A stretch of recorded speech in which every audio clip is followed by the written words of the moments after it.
பேராசிரியர் தா சேராமன் அவர்களே, இங்கே அனைத்து கட்சி தலைவர்கள் மற்றும் அதன் தொண்டர்கள் கலந்து கொண்டிருக்கிறார்கள்.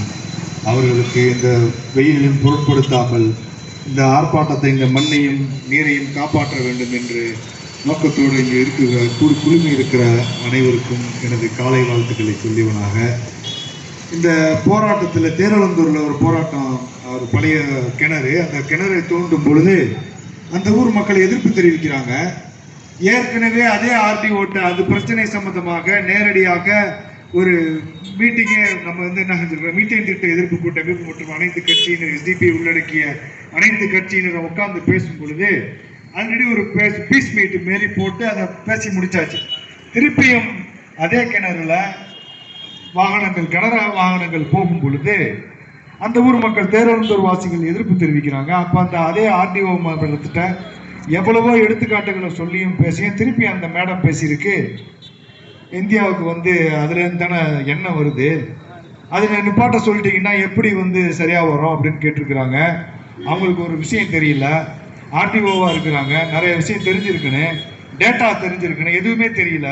இந்தியாவுடைய கச்சா எண்ணெய் தேவை ஆண்டுக்கு 39.95 MMT, million metric ton, 39.5 million metric ton இந்தியாவுடைய கச்சா எண்ணெய் தேவை. Gas, petrol, diesel, aircraft turbine, அது எல்லாத்துக்குமே சேர்த்து அவ்வளவு தேவை. அவ்வளவு தேவை இந்த ஓஎன்ஜிசி எடுக்குதான்னு பார்த்தா இல்லை. ஓஎன்ஜிசி எடுக்கிறதுக்கு எவ்வளவு செலவாகுதுன்னா, ஒரு இது எல்லாமே, எல்லா செலவும் போக, கனரக வாகனம், இன்ஜினியரிங் எல்லாமே போக $60 ஆகுது. $60 ஆகுது ஒரு இது எடுக்கிறதுக்கு. அப்ப சீப்பு எதுன்னு சொன்னா, வெளிநாட்டுல இருந்து இம்போர்ட் பண்றது தான் சீப்பு. ரொம்ப கம்மியா கிடைக்குது இதுல, உலக மார்க்கெட்ல விலை கச்சா எண்ணெய் மிக மலிவா கிடைக்குது. அதை விட்டுட்டு அது பில்லியன்ஸ் ஆஃப் டாலர்ஸ் யாருக்கு செலவாகுதுன்னா ஓஎன்ஜிசிக்கு செலவு. அதாவது நம்ம வரி பணம் வேஸ்ட் கொண்டு போய் வரி பணத்தை அதுல கொட்டுறாங்க. தவிர இந்தியா போன்ற நாடுகள்ல அது இருக்கலாமான்னு சொன்னா இருக்கக்கூடாது. ஓஎன்ஜிசி ஏன் இருக்கக்கூடாது? அது ஏற்படுத்திய பாதிப்பு தான் அதிகம்.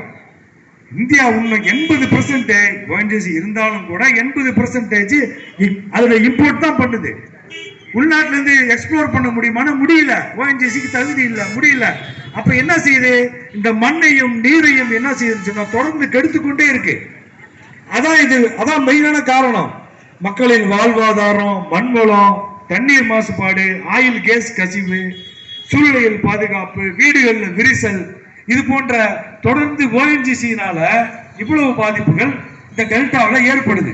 டெல்டாவில் அதாவது லேண்ட் கான்ஃபிளிக்ட் வாட்ச் அப்படிங்கிற அமைப்பு ஒரு வெப்சைட் நடத்துது. லேண்ட் கான்ஃபிளிக்ட் வாட்ச் அப்படிங்கிற அமைப்பு அது என்ன சொல்லுது, டெல்டாவில் இதுவரையும் அது கையகப்படுத்தப்பட்ட நிலம் எவ்வளவு தெரியுமா? டெல்டாவில் மட்டும் தஞ்சாவூர், திருவாரூர், நாகப்பட்டினத்தில் மட்டும் 502.8 ஹெக்டேர் நிலத்தை அது கைப்பற்றிருக்கு.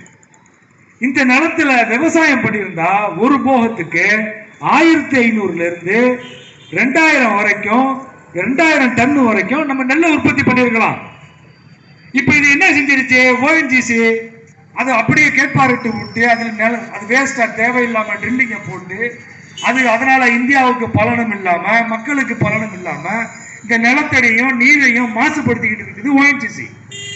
இந்த விவரம் தான் ஆர்டிஓ மேடத்துக்கு வேணும்.